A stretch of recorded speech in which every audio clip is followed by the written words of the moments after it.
mankasitrana tolotranao to place tovavy manaraka ny fahitalavitra Cool TV anatin'ny fandarana Cool Sport tokoa no misy anao amin'izao fotoan'izao. Cool Sport moa izay resadresahana anao mahakasika ny tontolon'ny fanatanjahantena. Hotaterina anatin'izao fandaharan'izao ny vokataloha tamin'ny faran'ny herinandro iny, ny programa ihany koa na ny fandaharam-potoana ho amin'ity faran'ny herinandro ity. Miarabanao Martson. Miarabanao ihany koa miaratsoa ary dia miaraba ny isan-tokantrano fankasitrahana amina tolotra anareo mampiatrano izay Cool FM sy ny Cool TV izay amin'ity arivany alatsinainy voalohan'ny volana Jolay ity. Raha ny zavatra nisy teto Madagasikara amin'izao fotoana izao ary mbola raha ny besin'ny maro satria dia lasa raharaham-pirenena tokoa ny Afrobasket latsaky ny 12 taona izay Madagasikara no mampiatrano izany. Eo ihany koa ny dian'ny Maki tatsy Afrika Atsimo izay nandrato lalao ara-piralahiana izy ireo. Ary tsy adinontsika ihany koa ny resaka momba ny azakazaka na ny familiana moto na ny cross country izay notanterahana teny Akadinandriana tamin'ny faran'ny herinandro teo. Tsika eto Madagasikara moa mampiatrano ny Afrobasket latsaky ny 12 taona ho an'ny ekipa zazalahy izy ity ary tia lampankolontsaina sy ny fanatanjahantena no nanatanterahana izay. Tamin'ny feonana voalohany dia i Madagasikara nikatroka tamin'ny ekipa ny Côte d'Ivoire ary nivoahantsika ho mpandresy nisa teo amin'ny 9,000 teo eo nisan'ny ireo olona izay nanohana ny ekipa pirenena malagasy. Taoriany kosa dia nendrika teo anatrihan'ny ekipa tunisiana ny malagasy ary amin'ity andro ny anio ity dia ny ekipa ny Gabon kosa no hiatrika ny ekipa pirenena malagasy. Tena toerana ihany koa ianao namako miaratsoa ny mahakasika izay.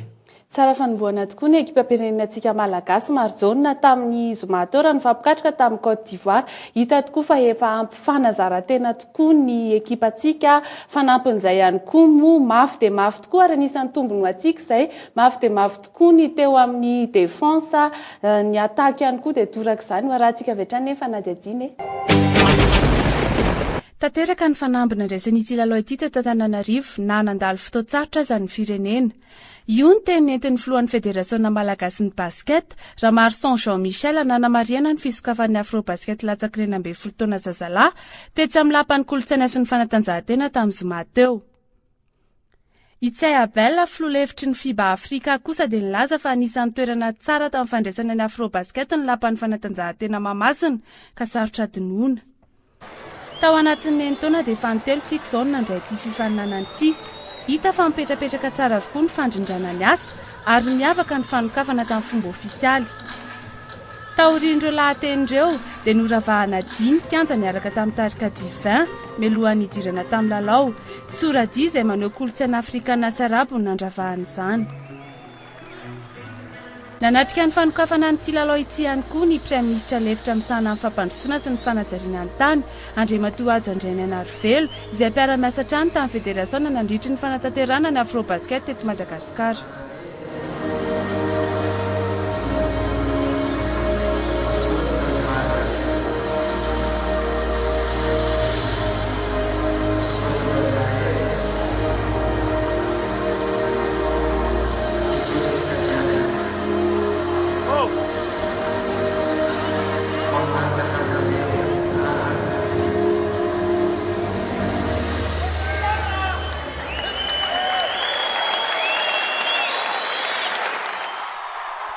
Taorian'ny Soradi dia nanokatra ny lalao avy hatrany ny ekipantsika malagasy sy ny fampikatroka tamin'ny Côte d'Ivoire.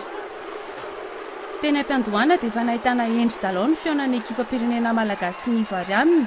Somary nisy fikoropahana kely ihany ny mpilalaontsika malagasy, nanatombo raha teo moa ny Ivoiriana tamin'ny habeny tamin'ny alava. Tsy nampiemitra ny malagasy nefa izany fa naneho ny fahavonona sy ny fahatanjahana ny ekipan'ny Kims.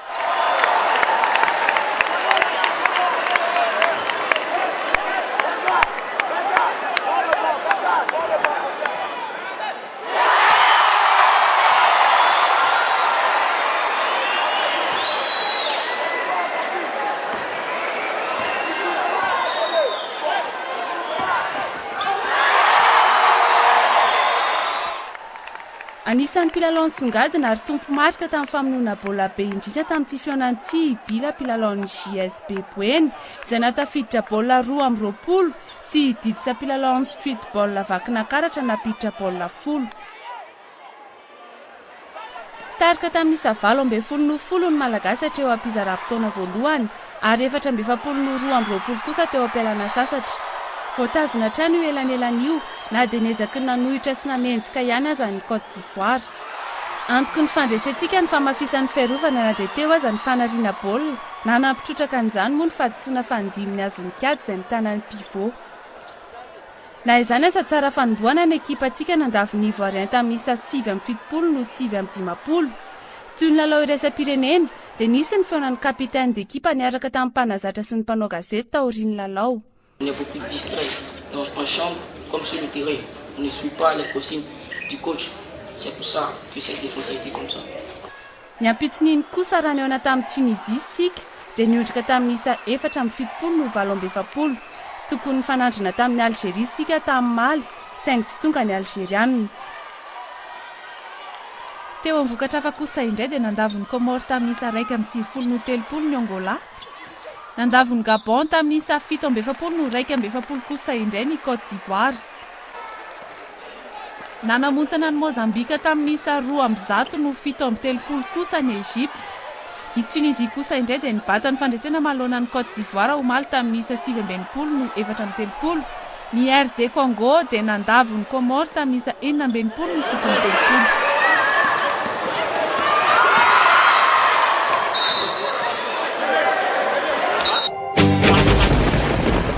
Ataorin'izay dia niona tamin'ny mpanao gazety ihany koa ny filohan'ny kokanina izay malagasy tanteraka Nina Ruffin ary nanazava ny makasika ity afrobasket izay apetranotsika eto Madagasikara ity miaratsoa.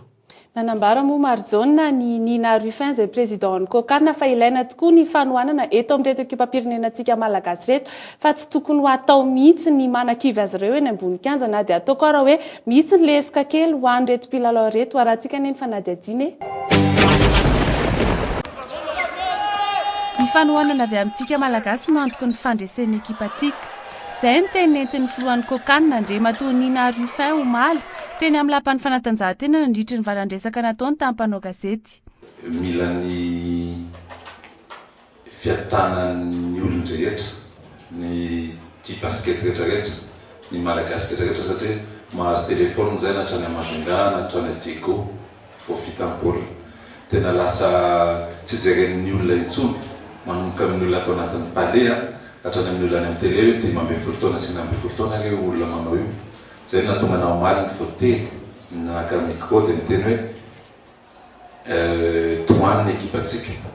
Mampalahelo tokoa mantsy ny toe-tsain'ny sasany manan-kivy ny mpilalao rehefa misy ny tsy fahombiazana na faharesena. Tena ilaina tokoa ny fanohanana ho an'ireo mpilalao tsika ireo satria vonona im-pirenena no arovana.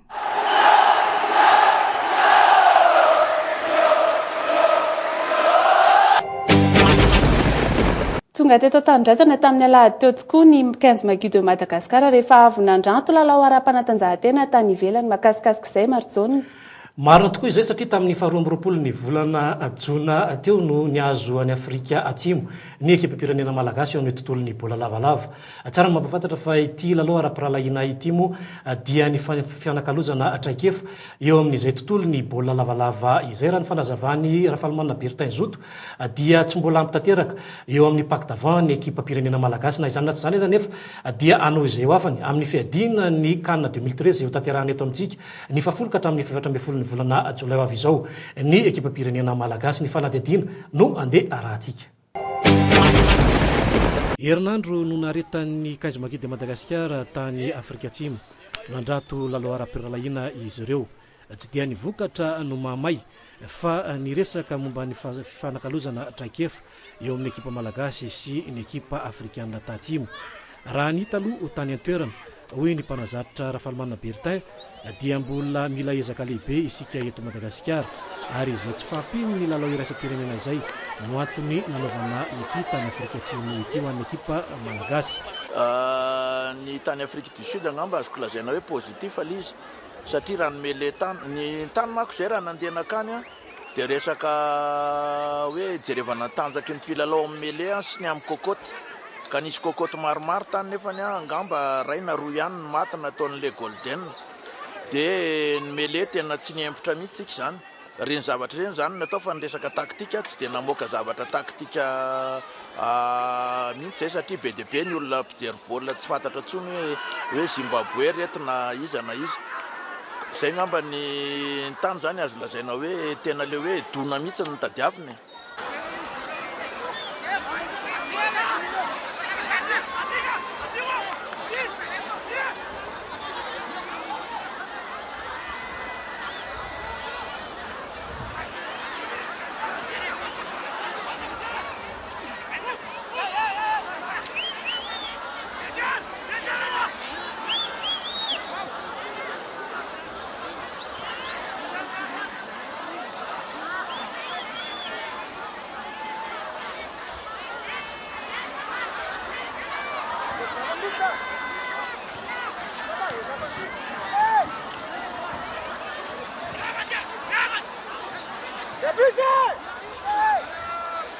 betsaka ny lesoka ho antsika eto Madagasikara amin'izao fotoana izao ary dia mbola mila fanarenana betsaka izay ary tokony raha mientana ihany koa eo amin'ny fédération sy ny ligue n'Analamanga ary ny section farany satria raha tsy ireo telo tokony mamasana andro ireo no miara-mivondrona sy mirahina amin'ny fampandrosoana ny bola lavalava dia ho very tanteraka niezaka tao anatin'izay 100 taona midira ny bola lavalava teto Madagasikara izay.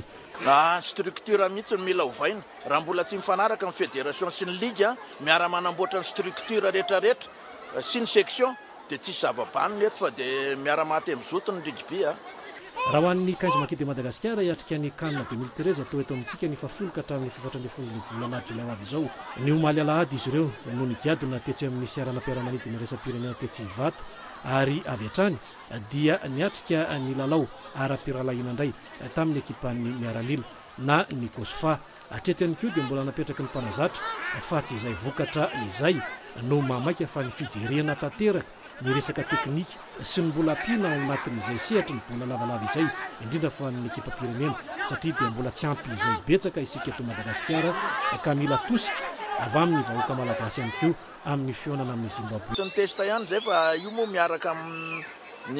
miaraka manao préparation daholo ihany le telopolo fa io le zay le androany io zao hita hoe latsaka kely ngamba ny fizika satria tamin'ny 5 maraina vao tonga dia tonga moa dia ny lalao androany dia somaro tsy dia ana fa dia taktika ny ampiasainy eto fa tsy nampiasa fizika mihitsy zany zay zao.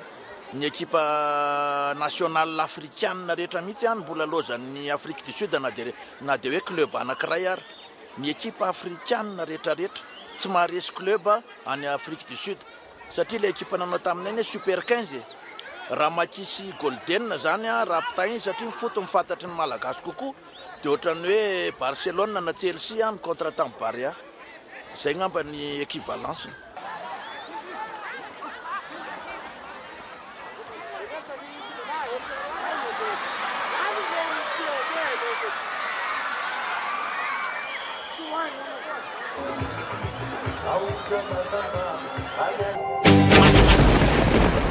Eo amin'izay fiaraha-miasa amin'ny fédération malagasy sy ny ligue n'Analamanga ary ny nivon'ny section izay ihany koa dia fantatra fa misy 7 indray ireo andrafitra ny mpitsara na ny arbitre eto Madagasikara amin'ny tontolon'ny baolina lavalava ary navita ny fifanana tanteraka izy ireo. Ny fanadihadiana no andeha arahantsika.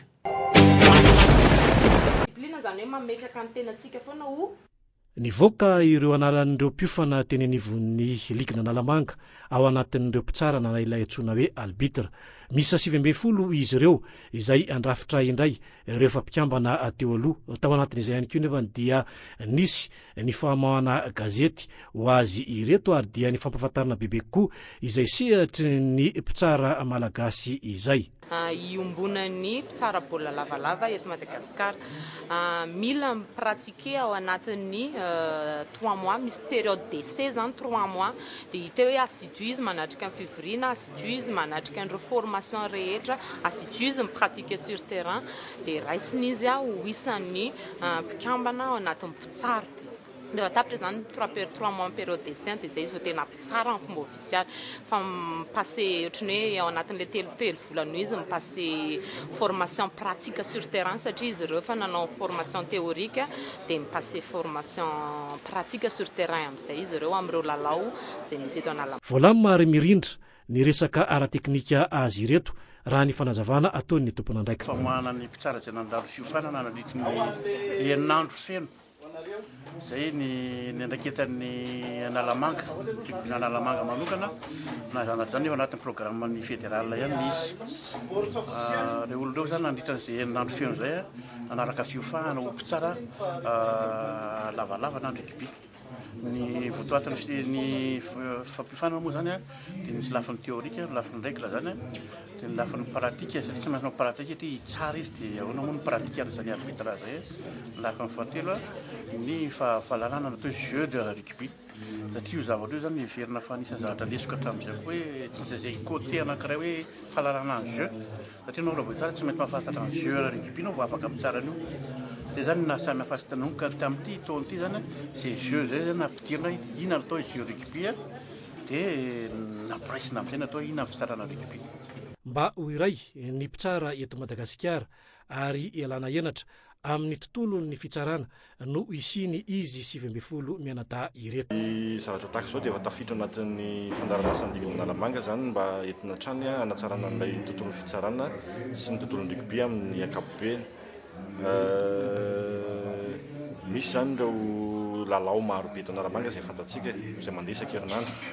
Misy nefa ireo mpitsara izay efa zokiny sy ireo mpitsara izay voasazy ary ihany koa ireo mpitsara izay voaroaka zany noho ny zavatra misy teny amin'ny tontolo ka noho ireny zavatra ireny dia tsy maintsy voatery ny Ligue Nalamanga nanao an'izay recrutement izay mba ahafahana mampitombo ny isan'ny mpitsara sy manatsara hatrany koa ny tontolo fitsarana. Izay zany ny tena antony zavatra anankiray voalohany nahafahana nanao an'izao fampiofanana ny mpitsara vaovao izao zany sy araka ny entahitan'ny rehetra ihany koa moa zany. Mahazo mandry vonovato zany ny tontolo ny baolina lavalava eto Madagasikara fa tsy hisy intsony ny kalaky.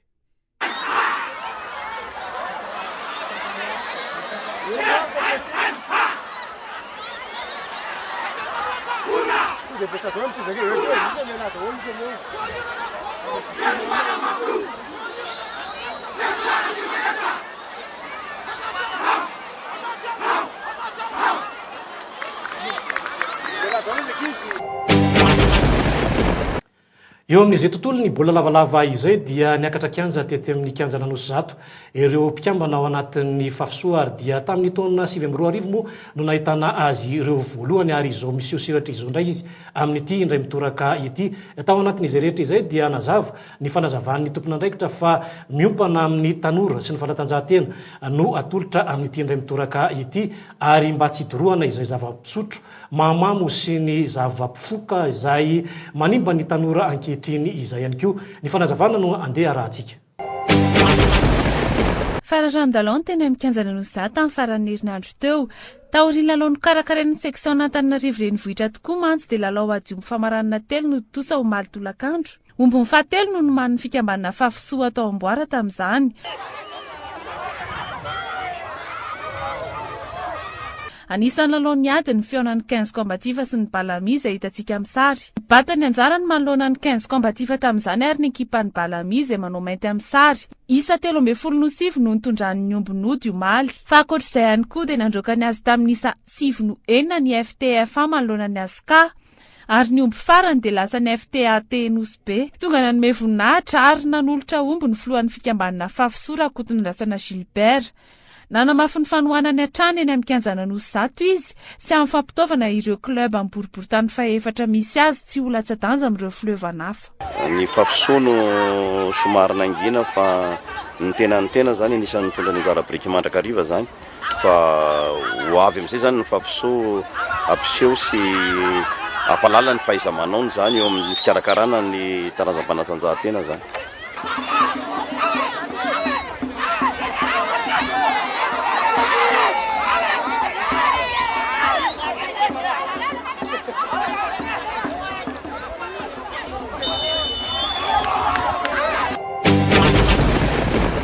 Norumbany Madagasikara indray ny dingana faharoa tamin'ilay lalao izay nitanterana tany La Frantsa Masters 13 na dia nitarika tamin'ny isa 27 koa aza moa ny ekipan'ny Surchaud dia tsy nanaiky mihitsy ny malagasy raha tsy tafiakatra tany amin'ny laharana voalohany amin'izao fotoan'izao dia laharana faharoa ny misy a Madagasikara amin'ity dingana faharoa ity arahantsika neny fanadihadiana. Tamin'ny isa 13 no nandresen'ny Madagasikara ny ekipan'ny Surchaud teo amin'ny famaranana ny dingana faharoa Masters 13 tany La Frantsa. Tsy napozin'ny maro ihany ity vokatra ity satria dia somary ratsy fanomboana ny ekipa malagasy teo amin'ny dingana voalohany. Mbola ekipa sangany ihany koa moa ny fanandrina tamina nandritra ity famaranana ity saingy izao resin'ny Jean sy ny namany izao. Amin'izao fotoan'izao zany dia fanitelo ny ekipa malagasy no nandray anjara tamin'ny Masters any Frantsa. Tamin'ny andininy voalohany moa tsika dia tany amin'ny tira no nahazahoantsika ny 3 points fa ny andininy faharoa izay natao tany ela-baolina kosa tamin'ny alakamisy teo dia itsika no nandrombaka ny fandresena. Marina fefantarika tamin'ny isa 27 ity ekipan'ny Surchaud ity teo amin'ny 9 mai no noharan'ny malagasy ary tsy namelany raha tsy laviny tamin'io isa 13 io. taoriny ny vokatriny ary dia miakatra eo amin'ny laharana faharoa ny ekipa pirenena malagasy izay manana isa 13. Mbola ny ekipa ny Surchaud kosa no mitarika amin'izao fotoana manana isa 17. Fahatelo kosa no misy any Monaco izay manana isa 10 ary fahaefatra ny ekipa ny Philipson manana isa 9. Any amin'ny complexe Luxembourg indray ny dingana manaraka. Niditra teo amin'ny andian'ny fahenina ny familiana motocross izay azakazaka izay akafizin'ny rehetra ihany koa tany amin'iny faritra Kadinandriny no nitanterahana tamin'ity indray mitoraka ity cross country mazava ho azy ary afapo ihany koa na ny mpikarakara na ny tompon'andraikitra amin'izao fotoana izao. Andeha rahantsika ny fanadihadiana mahakasika izay.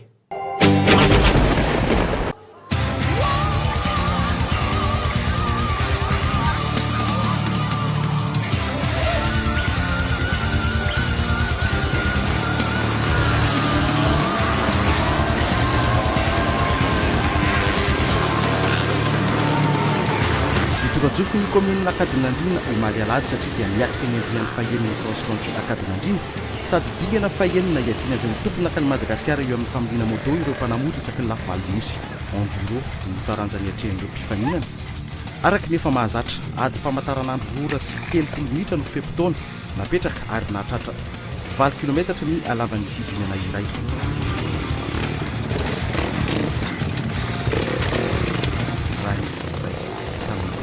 Izay isan'ireo mpanamory miady lohany no nampianaina hibatany ondry dia tsy tany velively nefa ny zavan-dranga satria dia mijanona tao Kadinandrina ihany ny amboary.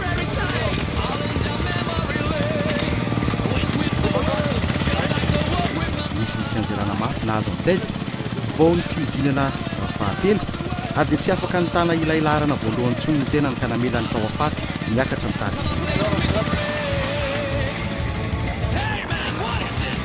Mijanona ihany koa i Claudio no niratra tamin'ny fanazaran-tena nataony nanomboka teo